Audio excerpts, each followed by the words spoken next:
Hello viewers, my name is Dipanshu and welcome to the Learnology Coding. Previous video में आपने देखा कि किस तरह से हम सीक्वेंस नंबर जनरेट करते हैं एंड आज हम इस वीडियो में देखेंगे कि वन टू मैनी फील्ड को रिक्वायर्ड कैसे कर सकते हैं। नॉर्मली जो फील्ड होते हैं like character type, many to one, many to many and integer type, ये हम आसानी से रिक्वायर्ड एट्रीब्यूट यूज़ करके हम रिक्वायर्ड कर सकते हैं। बट वन टू मैनी को रिक्वायर्ड करने के लिए अलग प्रोसेस होता है जिससे वो रिक्वायर्ड फील्ड बनता है।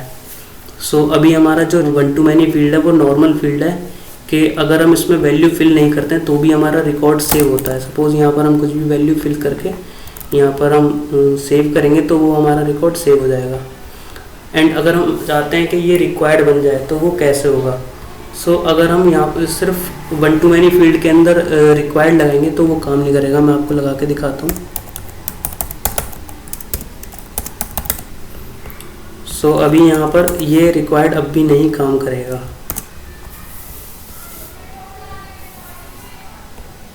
क्रिएट करके हम यहाँ पर चेक कर लेते हैं कि काम कर रहा है कि नहीं। तो अब भी यहाँ पर हमने वन टू मैनी के अंदर वैल्यू फिल नहीं करी, फिर भी सेव हो गया। तो हम चाहते हैं कि वैल्यू फिल ना करे तो रिकॉर्ड सेव ना हो। हम यहाँ पर क्रिएट फंक्शन पर एक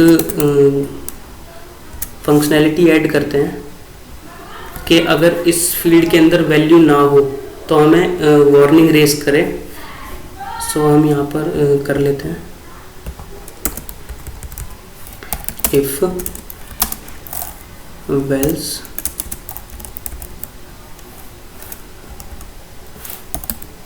डॉट गेट, यहाँ पर हम उस फील्ड का नेम लिख लेते हैं वन टू मैनी वाले।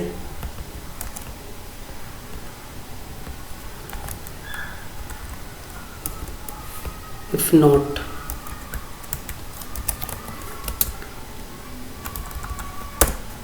तो ये रेज करे एरर,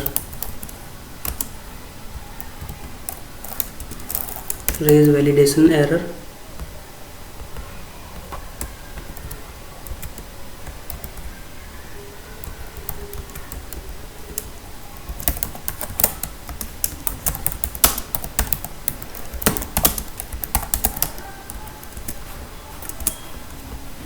अब हम चेक करते हैं कि ये वर्क करता है कि नहीं।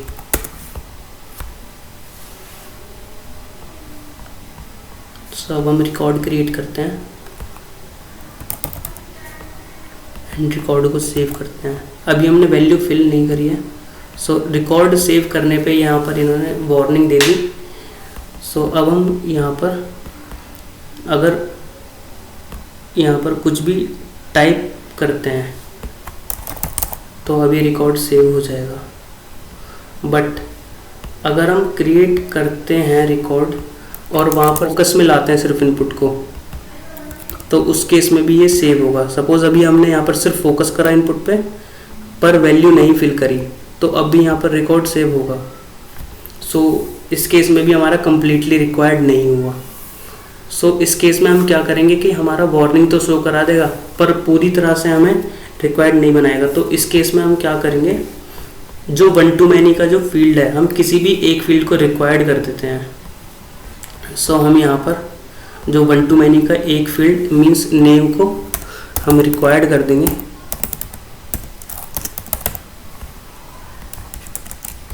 इस कंडीशन में हमारा कंप्लीटली ये रिक्वायर्ड हो जाएगा।